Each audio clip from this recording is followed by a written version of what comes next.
The rain pounded against the windows like fists as Clark huddled in the corner of his bedroom, heart racing. His father's voice thundered through the house. "You're no son of mine. Get out before I do something I'll regret." In that instant, at 17, Clark's world crumbled. He grabbed a backpack with trembling hands and fled into the cold Chicago night, the door slamming shut behind him like a final judgment.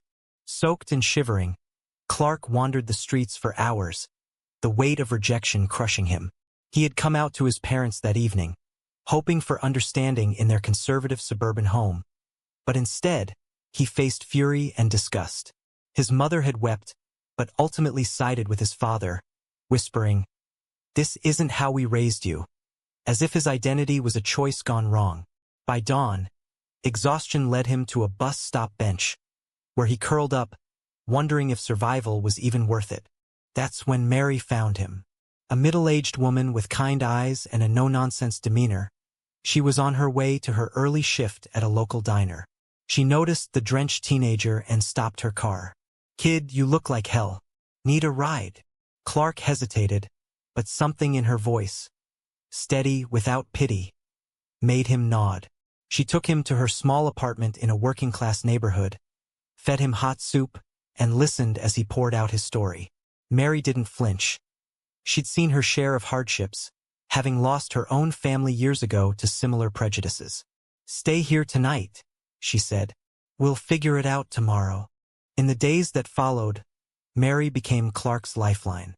She wasn't rich, far from it, scraping by on waitressing tips, but she had a fierce protective streak. She helped him enroll in a new high school under her guardianship, navigating the legal hoops with determination. Clark felt a mix of gratitude and guilt. Why was a stranger kinder than his own blood? At school, he kept his head down, avoiding questions about his past. But the inner turmoil raged, nights spent questioning if he was broken, if coming out had been a mistake that cost him everything. As weeks turned to months, Clark began to rebuild. Mary encouraged him to join a support group for LGBTQ youth at a community center downtown. There, he met others like him, stories of rejection mirroring his own, but also tales of resilience. It was therapeutic, yet each session stirred the pot of his unresolved anger toward his parents. He wrote letters he never sent, filled with accusations and pleas. Mary noticed his brooding and sat him down one evening. "Holding on to that hate will eat you alive, Clark. You've got to choose, let it define you or rise above it." School became a battleground for his self-worth. Bullies sensed his vulnerability, whispering slurs in the hallways.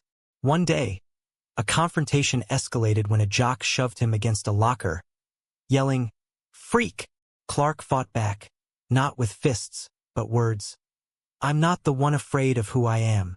The principal suspended the bully, but the incident left Clark shaken, reinforcing the societal walls closing in.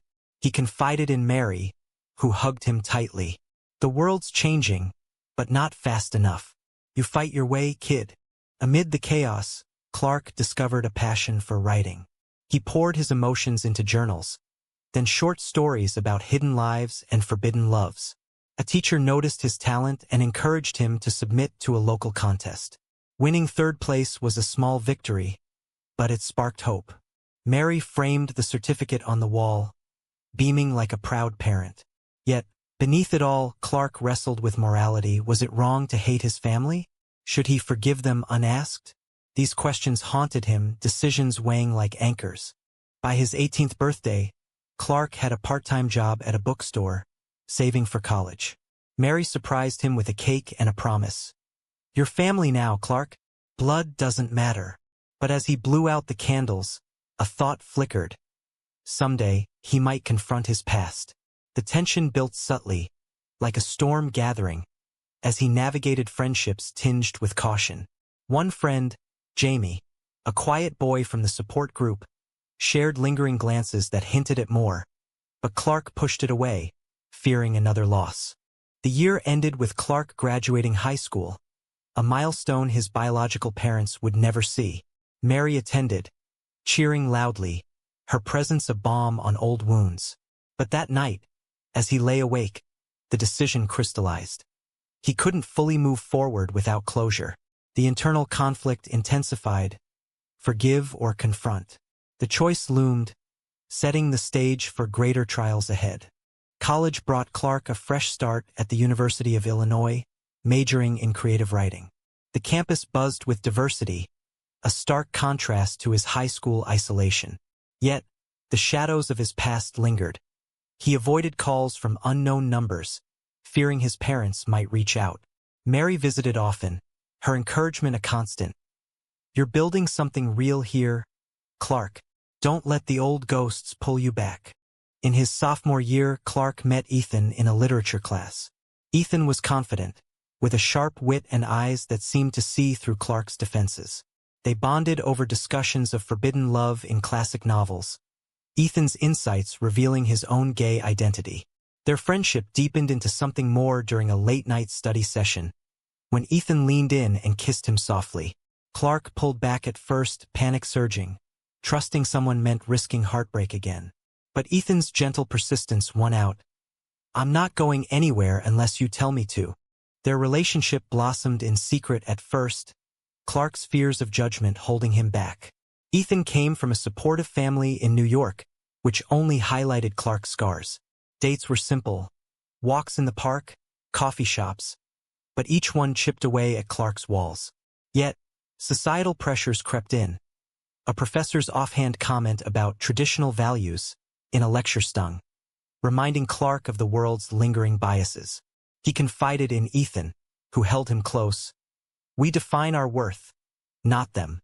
Back home during breaks, Mary sensed the change. Who's the guy making you smile like that? She teased. Clark came clean, introducing Ethan over video call. Mary approved instantly. He seems good for you. But the happiness was tempered by Clark's growing resentment toward his family. He stalked their social media occasionally, seeing posts of family gatherings he was excluded from. The moral dilemma gnawed. Was spying betrayal or justified curiosity? A turning point came when Ethan's parents invited Clark for Thanksgiving. The warmth of their home, open acceptance, laughter, contrasted sharply with his memories. Ethan's mother hugged him. You're welcome here anytime. Tears welled as Clark realized what he'd lost. That night, he broke down to Ethan. Why couldn't my family be like this? Ethan urged therapy, and Clark started sessions, unpacking layers of trauma. The therapist challenged him. Forgiveness isn't for them. It's for you. But confrontation might be necessary too. Graduation approached, and Clark landed an internship at a publishing house in Chicago. Ethan, pursuing law, planned to join him after his degree. Their future seemed bright, but cracks appeared when Clark's father unexpectedly emailed him. We need to talk, it read. Clark's heart pounded. Anger, hope, confusion colliding. He showed Mary, who advised caution. Don't rush. Think about what you want from this. The meeting happened in a neutral coffee shop. His father looked older, regret in his eyes. Your mother and I, we were wrong. But the church, the community, it pressured us. Clark listened, fists clenched under the table. No apology for the pain, just excuses. You threw me out like trash, Clark said, voice steady. His father pleaded for reconciliation, but Clark walked away, the encounter reopening wounds. Ethan comforted him later. You stood your ground. That's strength. The betrayal felt fresh, fueling Clark's determination. He channeled it into his writing, penning a semi-autobiographical novel about a disowned gay youth finding his path. Publishers showed interest, but the process exposed vulnerabilities. A rejection letter hit hard, echoing his family's dismissal. Mary reminded him, every no brings you closer to yes. Ethan's support was unwavering, but Clark's internal struggle intensified. Could he build a life without resolving the past? As years passed, Clark and Ethan moved in together in a cozy apartment. Their relationship faced tests. A homophobic incident at a bar where slurs were hurled, forcing them to leave. It shook Clark, questioning if safety was illusory. Ethan proposed couples counseling, strengthening their bond. But the societal maw loomed. News of anti-LGBT legislation in other states reminded them of fragility. Clark's novel got picked up, a modest advance allowing him to quit his day job. Success brought introspection. At a book signing, a young fan shared a similar story. "Your book gave me hope." It hit Clark, the ripple effect of his pain turned purpose. Yet, the cost weighed: years of therapy, strained trust in relationships. Mary, now in her 60s, fell ill with pneumonia, scaring Clark into realizing her mortality. He nursed her back, grateful for her sacrifice. "You saved me," he told her. She smiled. "You saved yourself." The tension escalated when Clark learned his sister was getting married. An invitation arrived, and signed by his parents. Should he attend? The decision tore at him. Family ties versus self-preservation. Ethan advised, "Only if you're ready." Clark chose no, but the rejection stung both ways. The internal conflict peaked. Was cutting ties moral or vengeful? The stage was set for a reckoning. Clark's novel, Shadows of Silence, climbed bestseller lists, its raw portrayal of LGBTQ struggles resonating nationwide. Interviews followed, where he spoke candidly about his disownment without naming names. The publicity brought unexpected fallout. His parents' church community whispered about the prodigal son turned sinner. Clark ignored it, focusing on advocacy work with youth groups. Ethan, now a civil rights lawyer, partnered with him on panels, their relationship a beacon for others. But the spotlight amplified pressures. A conservative talk show host attacked the book as propaganda, sparking online hate. Clark received threats, forcing him to hire security. Ethan worried, "Is this worth the risk?" Clark replied, "If not me, who?" The moral quandary deepened. Exposing truths meant endangering loved ones. Mary, recovered but frail, urged balance. "Don't lose yourself in the fight." Family tensions resurfaced when his sister, Lisa, reached out secretly. "I miss you," she texted. They met in a park, tears flowing as she apologized. "I was too young to stand up then." Lisa revealed cracks in the family facade. Their father's health declining, mother's regrets. "They want to make amends," she said. Clark felt a pull, but betrayal lingered. Words aren't enough. The encounter left him conflicted, debating redemption's price. Ethan proposed marriage during a quiet dinner, ring in hand. "We've built this together. Let's make it official." Joy surged, but Clark hesitated, fears of commitment rooted in abandonment. "What if it falls apart?" Ethan reassured, "We'll face it as we always have." They wed in a small ceremony, Mary walking Clark down the aisle. Friends cheered, but absent family cast a shadow. The honeymoon in Hawaii was blissful, yet Clark's mind wandered to unresolved grudges. Back home, professional success clashed with personal turmoil. A book tour took Clark across states, where he met fans whose stories mirrored his. One encounter stood out. A father who disowned his son, now seeking advice on reconciliation. "Tell him you're sorry without excuses," Clark said. Hypocrisy gnawed. Why couldn't he apply that to himself? Therapy sessions intensified, exploring forgiveness's ethics. "It's a choice, not obligation," his therapist noted. Societal shifts added layers. Supreme Court rulings on gay rights brought hope, but backlash in conservative pockets persisted. Clark testified at a hearing on anti-discrimination laws, his voice steady despite nerves. Ethan beamed from the audience. But a protest outside turned violent, a brick grazing Clark's arm. The injury was minor, but the scare prompted reflection. Was advocacy a sacrifice too great? Lisa's wedding photos surfaced online, his parents smiling as if nothing amiss. Jealousy flared. Why did they deserve happiness? Clark confided in Mary. "Part of me wants to crash it all," she warned. Revenge poisons the soul. The internal battle raged. Confront or let go. Ethan suggested a letter to his parents, outlining hurts without demands.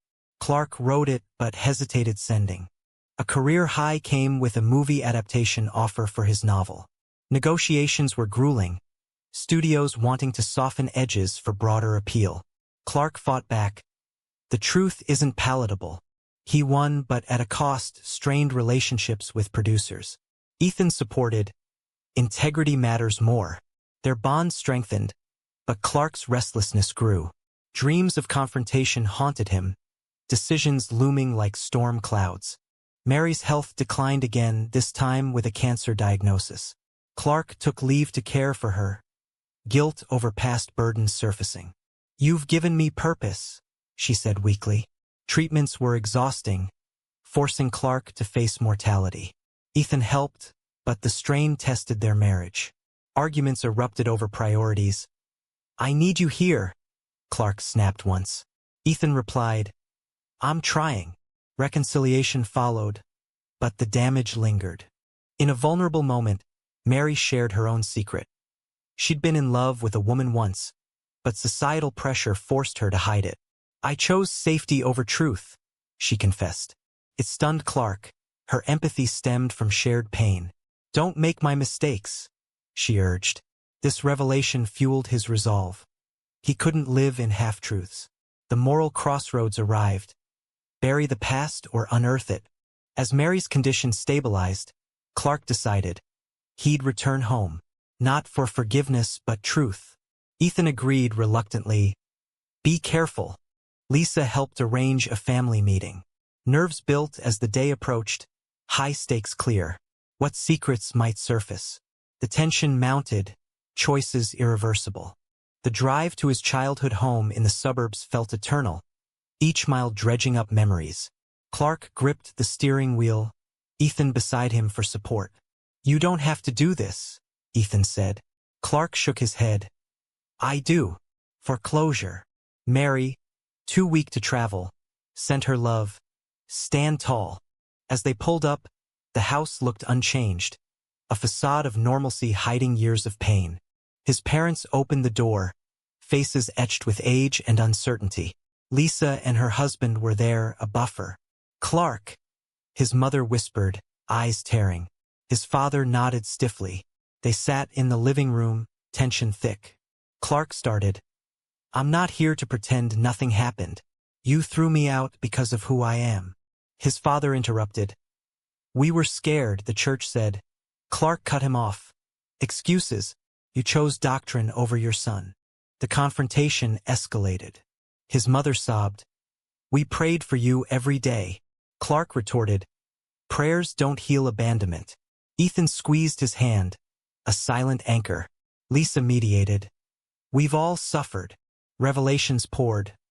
His father admitted attending conversion therapy seminars, regretting now. But Clark pressed, "Did you ever think about what I went through? Homeless, alone." Silence fell, guilt palpable. A twist emerged when his father confessed, "Your uncle. He was like you. We cut him off too. It destroyed him." Clark's anger shifted to shock. Family history of rejection repeated. "Why hide that?" he demanded. His mother explained, "Shame. We thought it was a curse." The moral weight crushed. Generations of suppressed truths. Clark felt pity mixed with fury. Had they learned nothing? Ethan spoke up. "Clark has built a life despite you. A successful career, a marriage." His parents' eyes widened at marriage. His father muttered, "Against God's will." Clark stood, "You're God, not mine." The room erupted, accusations of brainwashing, pleas for understanding. Lisa defended Clark. "He's happy. Isn't that enough?" But his father stormed out, unable to reconcile. Alone with his mother, softer truths surfaced. "I wanted to find you that night," she admitted. "But I was weak." Clark's resolve wavered. Forgiveness tempting, but betrayal deep. "Weakness cost me everything," he said. She handed him old letters, unsent apologies. Reading them, tears came, raw regret. Yet the damage irreversible. "I can't erase the past," Clark told her. The meeting ended unresolved. His father returned, offering a tentative hug rejected. "Maybe in time," Clark said, leaving with Ethan. The drive back was silent, processing. "Did I make it worse?" Clark wondered. "Ethan, you spoke your truth. That's victory." But doubts lingered. Was confrontation healing or destructive? Back in Chicago, Mary's condition worsened. Clark rushed to her side, holding her hand as she faded. "Proud of you," she whispered. Her death hit like a tidal wave, grief compounding old wounds. The funeral was small, Ethan and friends attending. In her will, she left everything to Clark, a final act of love. He scattered her ashes in the park where they talked endlessly, vowing to honor her sacrifices. Inspired, Clark wrote a sequel novel, delving into family secrets. It stirred controversy, critics accusing sensationalism, but sales soared, amplifying his voice. Ethan landed a big case defending LGBTQ rights, their partnership unbreakable. Yet, societal backlash intensified. A death threat forced them to relocate temporarily. The cost of visibility clear, safety traded for impact. Lisa visited months later, bearing news. Their father had a heart attack. "He wants to see you," Clark agonized. "Go or stay away." Ethan supported whatever choice. The decision weighed. Mercy versus justice. He went, finding his father frail in the hospital. "I'm sorry," his father croaked. Clark nodded. "I know." No full absolution, but a crack in the wall. Recovery brought tentative contact. Christmas cards exchanged, small steps.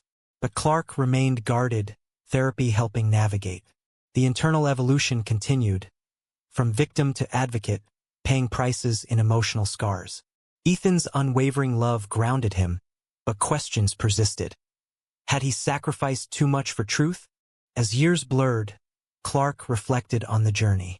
Success came with isolation. Friends faded under fame's glare. A book awards ceremony highlighted triumphs, but alone backstage, doubts crept. Was revenge disguised as justice? The climax approached.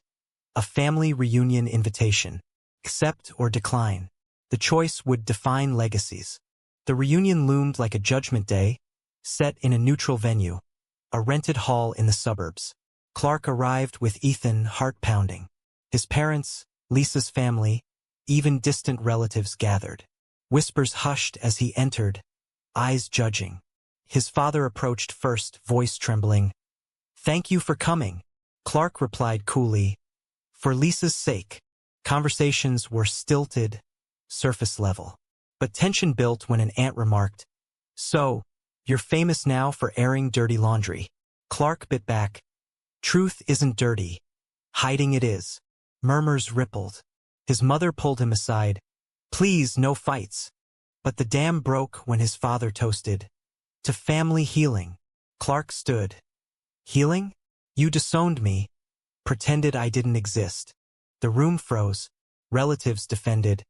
"It was a different time." Ethan interjected. "Time doesn't excuse cruelty." Revelations cascaded. Clark shared his uncle's story, exposing generational hypocrisy. Gasps echoed. Some nodded in shame. His father admitted, "I was wrong, and I struggled too." Stunned silence. "What?" Clark pressed. Tearfully, his father confessed, "In my youth, I had feelings, but suppressed them. Fear made me harsh." The shockwave hit. His father's own hidden identity fueled the rejection. "You projected your shame onto me?" Clark accused. His mother knew, enabling the facade. Betrayal deepened, years of pain from a hypocrite. Relatives scattered, alliances fracturing. Lisa hugged Clark. "I didn't know." The family shattered, truths too raw. Clark left shaken, Ethan driving. "That changes everything," Clark said. Ethan, "Does it forgive?" No easy answers. The drive home was a reckoning. Father's confession humanized him, but didn't erase scars. Clark pondered. Was this the ultimate sacrifice, exposing lies at family's cost? In the aftermath, media caught wind, twisting the story into scandal. Clark's book sales spiked, but privacy invaded. Threats escalated, forcing security measures. Ethan worried. "We're paying dearly." Clark questioned his path. Advocacy's price too high? Therapy helped, but guilt over family's implosion gnawed. Years later, Clark and Ethan adopted a child. a boy from foster care, echoing Clark's past. Parenthood brought joy, but fears of repeating cycles. They raised him with openness breaking chains. Mary's memory guided, choose love over fear. Contact with parents dwindled to occasional calls. Fragile peace. At a TED Talk, Clark shared his journey. Rejection shaped me, but choices defined me. Applause thundered, but internally, debates raged. Right to expose? The audience Q&A probed ethics. Clark reflected. Sacrifices for truth justified? Life stabilized. Ethan's firm thrived. Their son grew happy. Clark wrote memoirs, delving deeper into moral grays. Societal progress, marriage equality firm, but battles ongoing. He volunteered at shelters, paying forward Mary's kindness. One final visit to his parents, now elderly. His father, wheelchair-bound, said, "I regret everything." Clark forgave partially. "I understand now. Not full absolution, but release." His mother smiled weakly. Leaving, Clark felt lighter, closure's bittersweet taste. Reflecting on the Odyssey, from discernment to revelation, Clark wondered the costs. Lost years, broken bonds, emotional tolls. Yet, gains, love, purpose, change. Ethan's hand in his, their son laughing, affirmed choices. But the ultimate question lingers. Was destroying the illusion of a perfect family the right path to personal truth? Or did it cause unnecessary harm that could have been avoided through silent endurance?